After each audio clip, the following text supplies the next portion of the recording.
Good day, good people. Welcome back. Welcome back to another episode of Adult Black Dad. With me, I am your host, Marcus A. Smothers. Welcome back to another episode of Adult Black Dad. Like I always start every episode telling everyone, thank you, thank you, thank you. And again, thank you for listening to the episodes, giving me your feedback, whether it's on social media. Quick plug: you can find us now on Instagram at Adult Black Dad. You can find us on Instagram, IG at Adult Black Dad. Just wanted to plug that in really quick. But thank you to everybody who's continuing to rock with us, who's continuing to just give me your feedback when you see me out in the streets.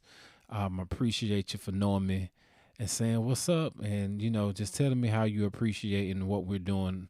I've gotten some great feedback. I've taken all of my feedback with stride and finding more ways to grow from what we're doing here.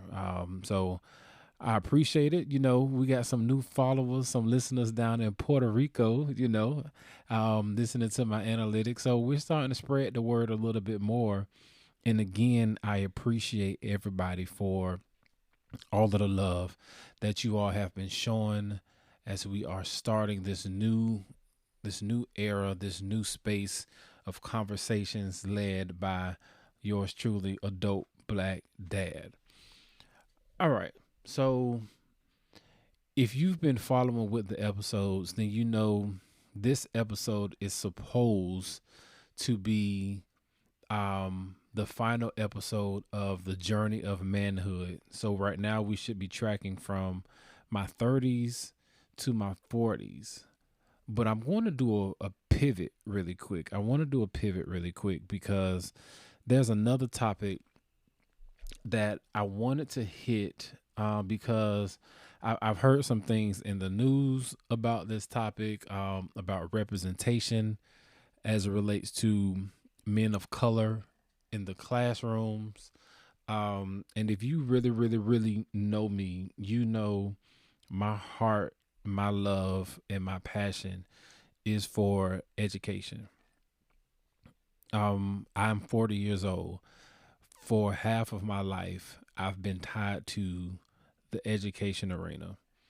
I really do not have a career outside of education arena. I've worked at Winn Dixie when I was a teenager. I worked at Vistar when I was a teenager. I worked at Publix. No, not Publix. J.C. Penney. Shout out to J.C. Penney on Dunn Avenue. If you know, you know. Um, and in between, for a little bit, I drove trucks for Amazon, and I worked at Pizza Hut delivery time also. So those were just like jobs, but my career has been tied to nothing but education. So I wanted to dedicate this episode to education, to all of the educators out there, um, especially my men of color who are in education, because we are a rare breed. It's not a lot of men of color who are still in the classroom. So if you're out there, I want to give you a shout out really quick and give you appreciation, especially like I said, to all of my teachers. I want to give everyone a special shout out, but I do want to give a special shout out to all of my men of color who are continuing to wake up every morning and choosing to go into the classroom. So with that being said, tonight's episode is titled Teaching is My Choice. Yep. Teaching is My Choice is the title for tonight's episode that we're going to jump right into. And just to give you a background of Teaching is My Choice, Teaching is My Choice is something that was birthed from me when I graduated from college with my bachelor's degree. Um, because I believe that anyone who goes into the field of education, specifically talking about going into the classroom to teach, it has to be a conscious choice that you make every day. it's not a popular choice. People praise us for doing it, things like that. But it can't just be a job. It can't just be a check because I'm gonna go ahead and say it. Teachers are not paid what they're worth. Um, so teaching is my choice. It's just something that we as educators we get up every day and we choose this life of an educator. It's the most criticized job. It's the most critiqued job out there, but it's the least, in my opinion, one of the least respected jobs. But I love everything about it. So tonight I'm going to walk you through my journey of how I got into education and just some topics, some trending topics around it right about now. So let's go. I started back in my educational journey in my early 20s. So, like I said, I'm 40 right about now. So, um, I was looking for a job. I was in college and I was just hearing a lot of things about, FCAT testing and things like this. And there was just a lot of bad news around it. And I remember I was in college and my friends we were talking about it and I told them I was like, this it is a lot of issues right now around education and it came real clear to me.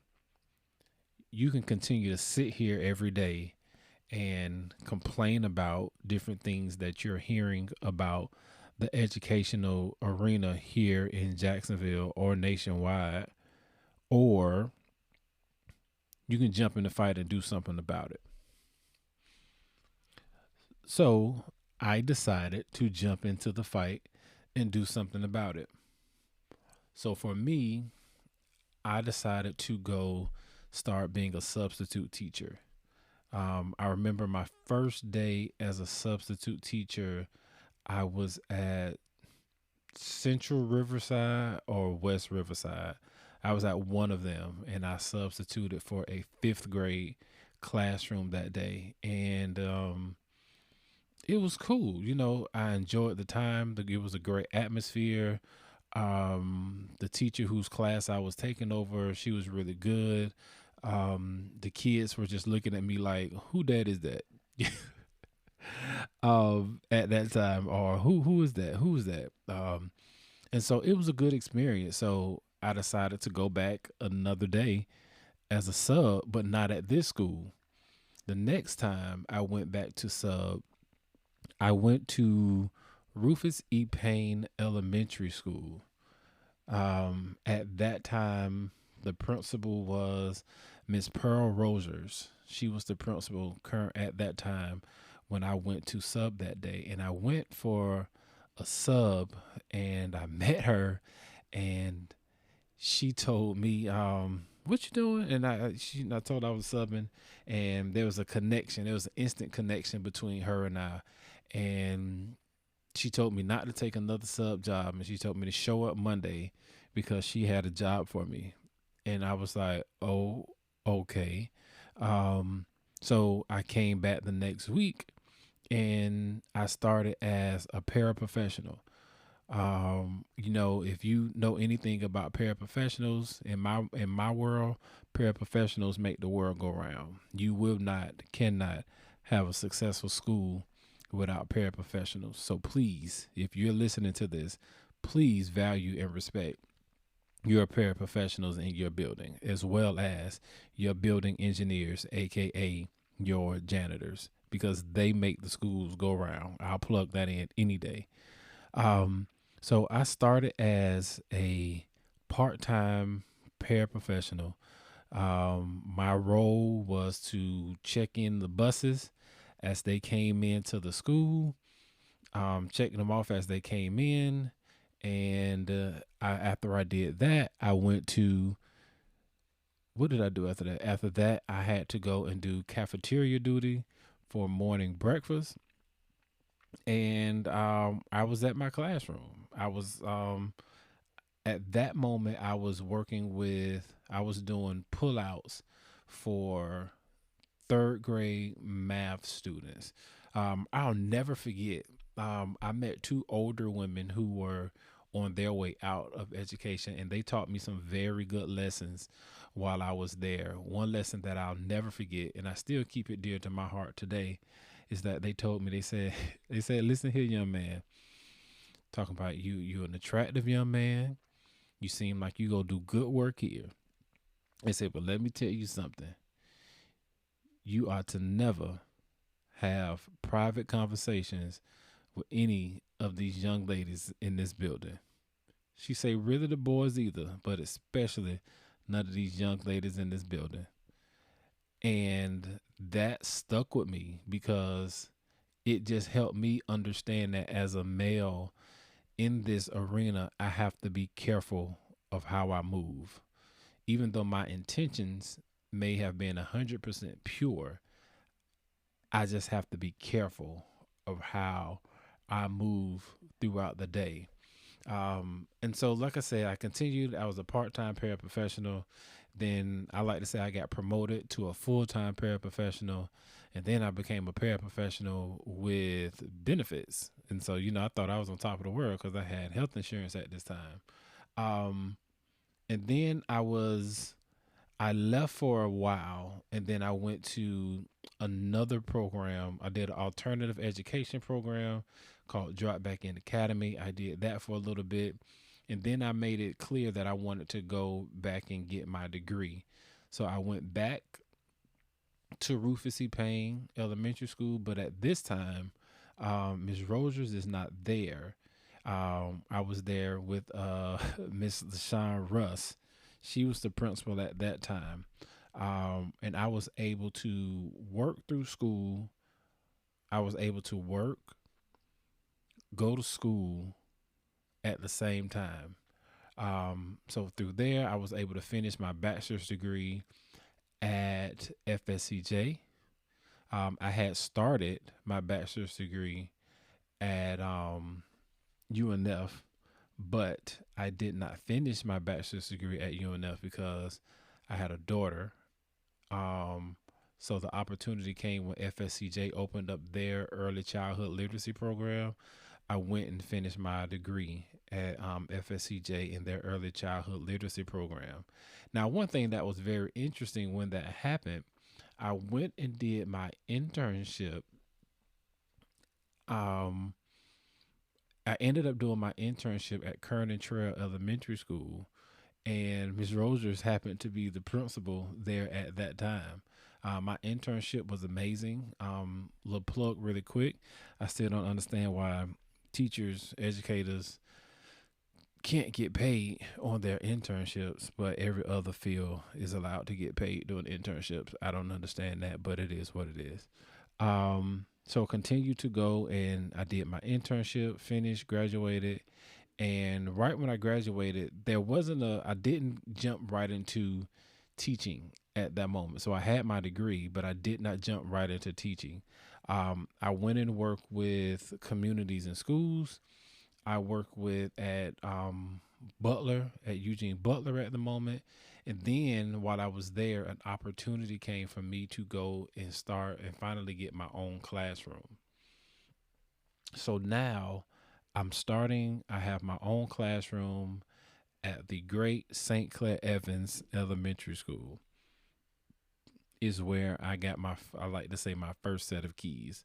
But my training ground, everything that I was learned or everything that I learned, excuse me, was put in me while I was at Rufus C. Payne. I think it's amazing how last night we had a celebration or come together fellowship last night over 20 years ago when we all were working together. That tree has a lot of roots that runs deep. If you were in that Rufus C. Payne tree at that time, I came in under Miss Rogers and Miss Russ.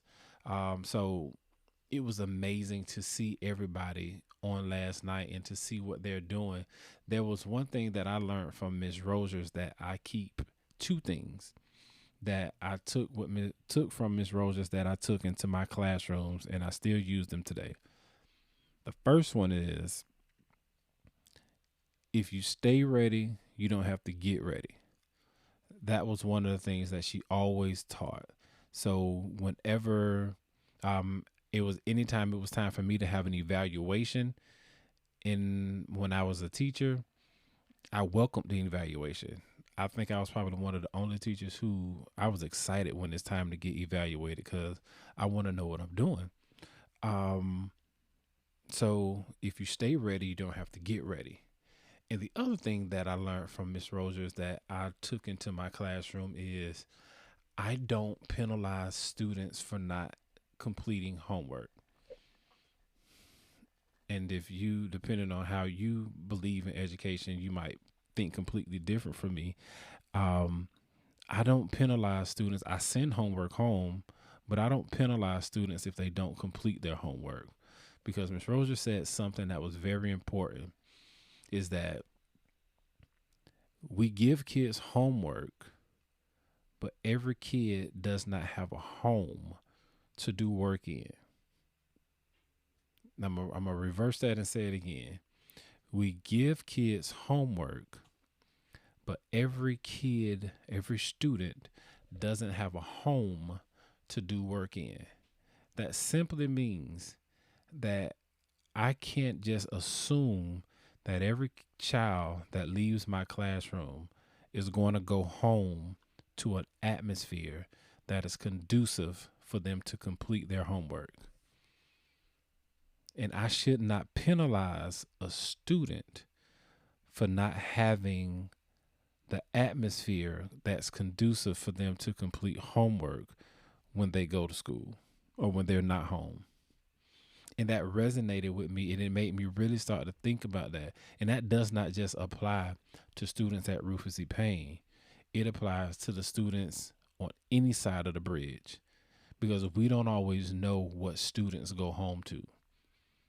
I don't care what neighborhood you live in.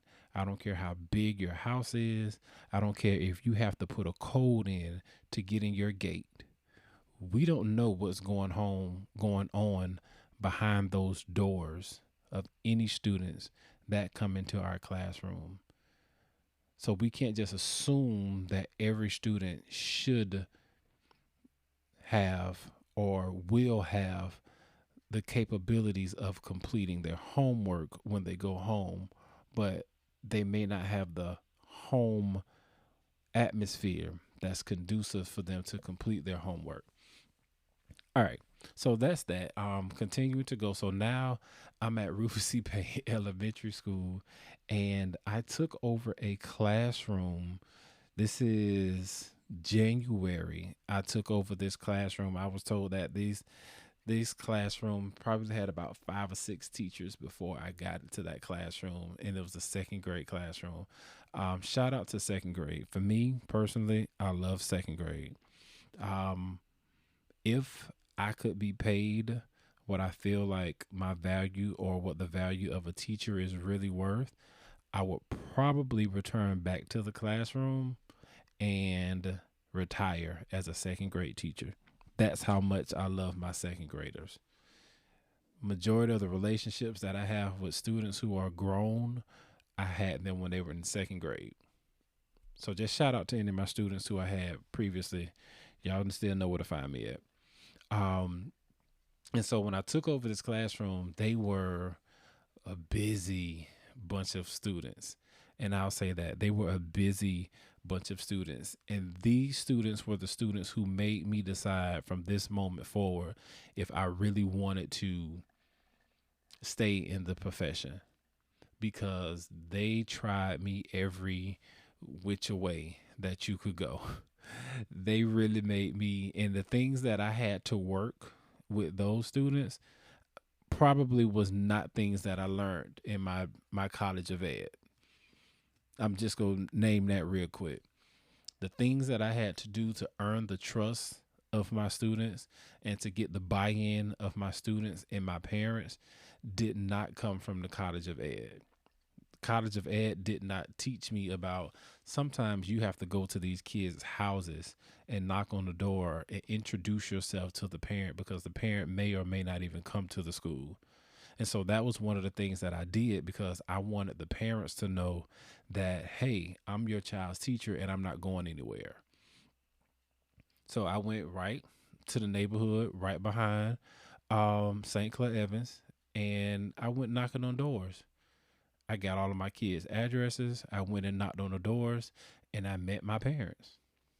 I met every parent that I could, and those who could not, who did not live over there, I stayed after school because I want to meet you. I want you to see the face of the person who's going to be teaching your student, who's going to be teaching your child. And I had to prove myself to my students because they thought that I was just going to be some random person who came in for a moment and just left. But nope, I thugged it out. I stuck it out with those students, and they taught me so much that year. So if you're listening to this and you was with me at St. Clair Evans that year, I appreciate you because there was a lot of teachers who were there who helped me out, with lesson planning, putting curriculum together, understanding how to read data, understanding how to cater your data to your students, understanding how to have effective small groups, understanding not to just have students doing work just because it's work time, but what is this work really tied to? What standards is tied to this? We're not just in here teaching kids because somebody may have said that they need to know this, but what can we really do with these students? And those students made me work. And I fell in love with the work of a teacher. And some people may say, well, what made you fall in love with it when those light bulbs come on? I live for the light bulb. I live for the light bulb. When that light bulb comes on, it makes me know that I'm doing my job. It makes me know that this is worth it because from the start of the year, I don't know what those kids would have got. Now, from the point from I got them to the end of the year, I remember we were walking down the hallway to the cafeteria, and one of the teachers stopped me and said, "You're doing a great job." And I was like, "Okay, we're just going to lunch." But me not knowing, those kids never walked in a straight line to the cafeteria. Now, they would run to the cafeteria. There's been a lot of issues, but they had never walked in a straight line to the cafeteria. And it was for those moments that I continued to love what I did. So continuing after that year, like I said, that year started in January. Unfortunately, I did not come back to St. Clair Evans. I was now like LeBron James. I was a free agent, and it was time for me to take my talents somewhere else. Um, and that landed me at Biscayne Elementary School. That's a big difference in schools. It's a big difference in neighborhoods. It's just a big difference in cultures. But I believe every kid is a kid. I can care less where you come from. When you get in my classroom, you mine. When you get in my classroom, we finna start from ground zero and we finna build relationships. So at that time, Principal Bush, she was the principal there. She took a chance on me and she allowed me to come in, and I jumped right into second grade. And I loved it. I continued to thrive. I continued to build relationships with those students. I continued to build relationships with my parents, with those parents. One thing that I learned way back at Rufus E. Payne was there's always three important relationships that you should always make sure that you're good with at every school. And I did that. One, you should always be good with the principal secretary or whoever the main secretary or whoever the front office people. Make sure you're in good communication with those people. When you come in, you say good morning. When you come in, you speak. That's just one thing that I did. Every time, every morning when I came into the building, I spoke to everybody. I didn't wait on you to say good morning back. I spoke. I show respect to everybody. The other thing, make sure you respect the cafeteria workers because you might be hungry one day. And you might need something one day. Respect the cafeteria workers. And the last, definitely not least, was respect the janitors. Respect the building engineers in that building. because they are the ones who clean up after y'all. So everybody deserves respect from the top of the bottom. And that's how I walked through every building that I was in. I respected everybody.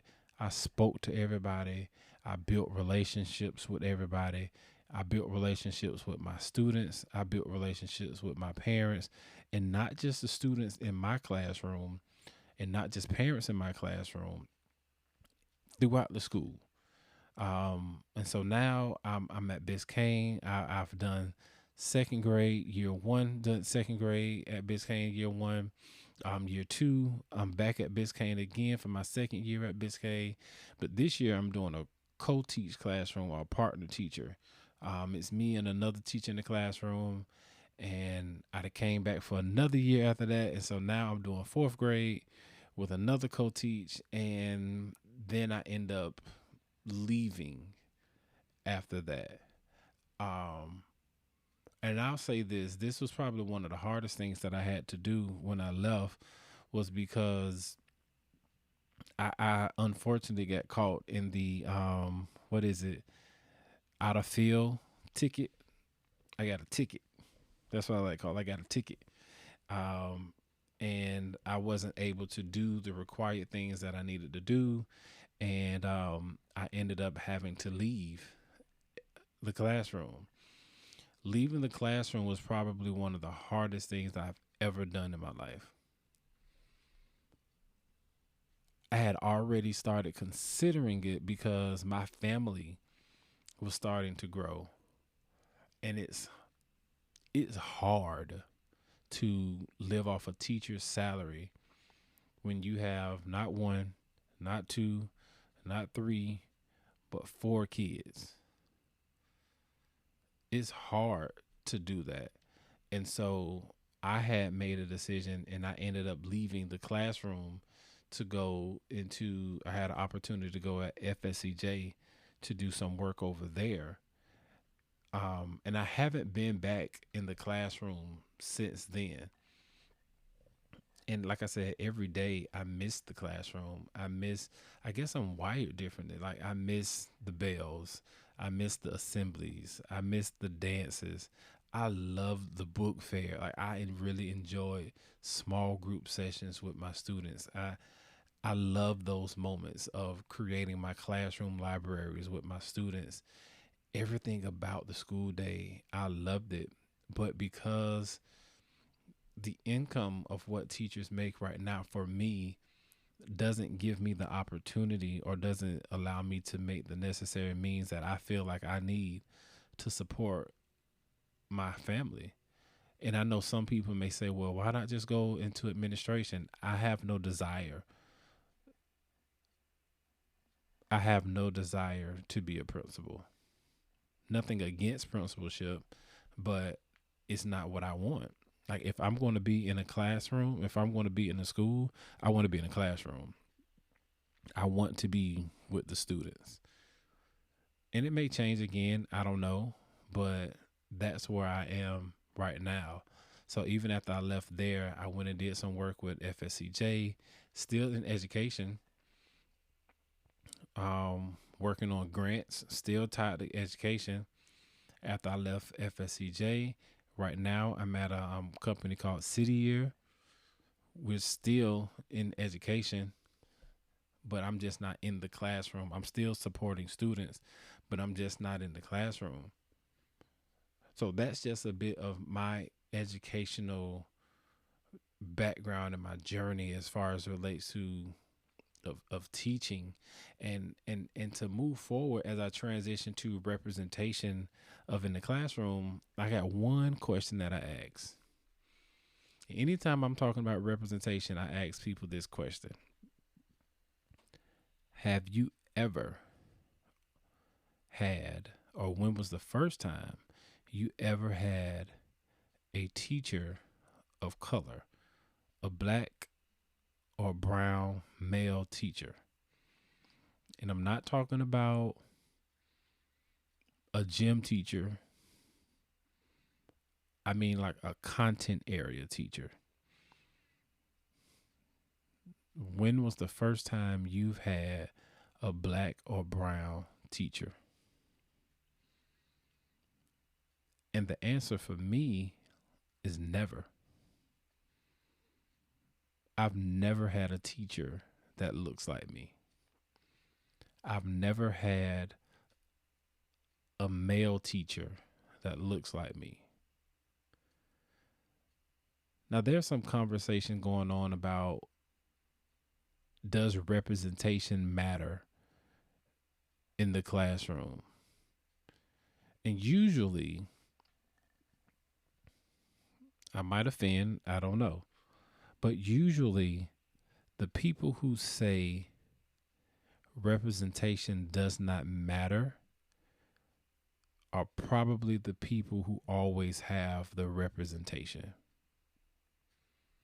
I'll say that again. For those who traditionally or mostly say that representation in any area, not just teaching, in any area, if you say that representation does not matter, you are probably part of what's always represented. And you may not even see a need for another type of representation because you're always represented. And representation matters in every arena. Equity matters in every arena. Allowing kids and students to see themselves in every area of their lives matters. So it does matter if a black boy gets to see a black man teaching at some point in his life. The sooner the better. It does matter because he gets to see someone who identifies with him. He gets to see someone who looks like him, who is doing something that he does not see a lot of himself doing. There is not a lot of black and brown educators. The more you go up, the more you'll see. But the more you come down in the elementary arena, we not down there. We not. We are endangered species. And I love the work that JPEF is doing here in the city of Jacksonville. If you're not familiar with JPEF, that means the Jacksonville Public Education Fund. They have an initiative going on right now called the 1000 by 2025 that talks about the recruitment and retention of black and brown educators here in Jacksonville. And it is an amazing work. It is an amazing work with Los Unos as well. It is an amazing work because the representation matters. When kids look at movies, they see themselves, and so they believe that they can do that. When I look at a sport, if I look at football, if I look at basketball, I can see myself within the athlete, so I feel like I can do that. If I'm looking at the Grammys, if I'm looking at the Oscars, if I'm looking at the BET Awards, if I'm looking at the Source Awards, whatever country music awards, whatever awards that I'm looking at, representation matters because if I see myself or if I see somebody that looks like me, it makes me believe that I can do that. But if I don't see anybody who looks like me who is teaching, why would I ever think that that field is for me? I will never believe that that field is for me because I'm not in it. Apparently, this field is not for me because nobody who looks like me is doing it.